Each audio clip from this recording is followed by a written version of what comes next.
Trading, your number one business radio. It's time for the midday news. My name is Regina Agada. Brent, the crude oil against which Nigeria's oil is priced to drop in price on Monday morning, following the agreement reached by the members and allies of the Organization of Petroleum Exporting Countries to increase oil production. Industry figures show that Brent fell by $1.2 per barrel to $72.39 per barrel as of 8:36 a.m. Nigerian time on Monday. This came as OPEC and its allies earlier agreed on Sunday to increase crude oil production by 400,000 barrels per day.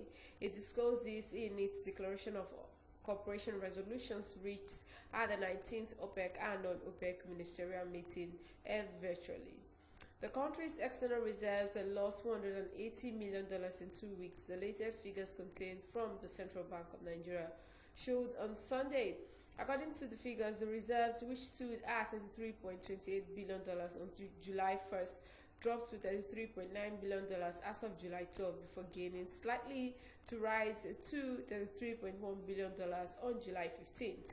The reserves lost $905.5 million in June after it fell to $33.22 billion at the end of June 30th. Nigeria lost $10.8 billion in the last 5 years to capital flights in the telecommunications sector amid lingering foreign exchange scarcity in the country.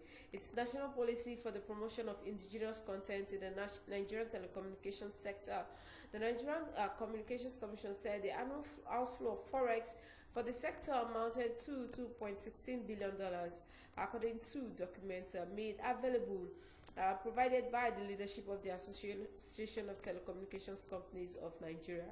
The annual outflow of the foreign exchange for the telecommunications sector amounts to approximately $2.16 billion.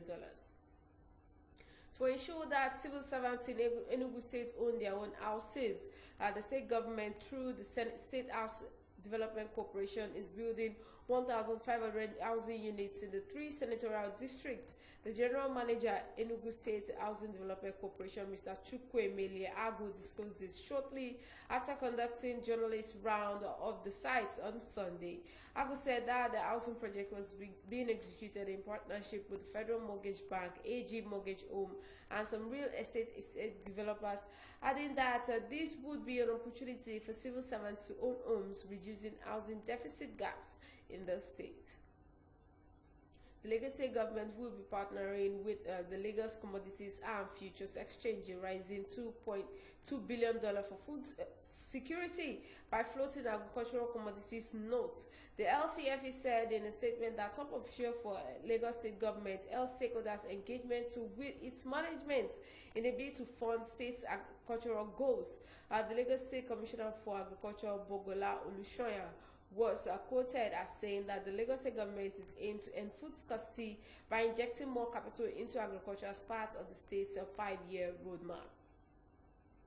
Over 2.2 million farmers are to receive about 12.3 billion naira as agricultural subsidy from the federal government in coming weeks. It was gathered on Sunday, and the presidency officials confirmed that the President Muhammadu Buhari had already approved a 6.15 billion naira agricultural subsidy for the first batch of 1.2 million farmers. The senior special assistant to the President on Agriculture, Andrew Kwasari, told Punch Newspaper correspondents that the Nigeria Interbank Settlement System had validated the first batch of beneficiaries. The African Ministers' Council on Water has tasked African Finance Minister to ramp up efforts to increase investments in the water, sanitation and hygiene program and make water more accessible for Africans in line with the Sustainable Development Goals of the United Nations. According to WaterAid, an international NGO focused on water, sanitation and hygiene, inadequate wash services and poor wastewater management are responsible for as much as 10% of the global disease burden, contributing to nearly 2 million preventable deaths each year. This is the Media News. My name is Regina Agada.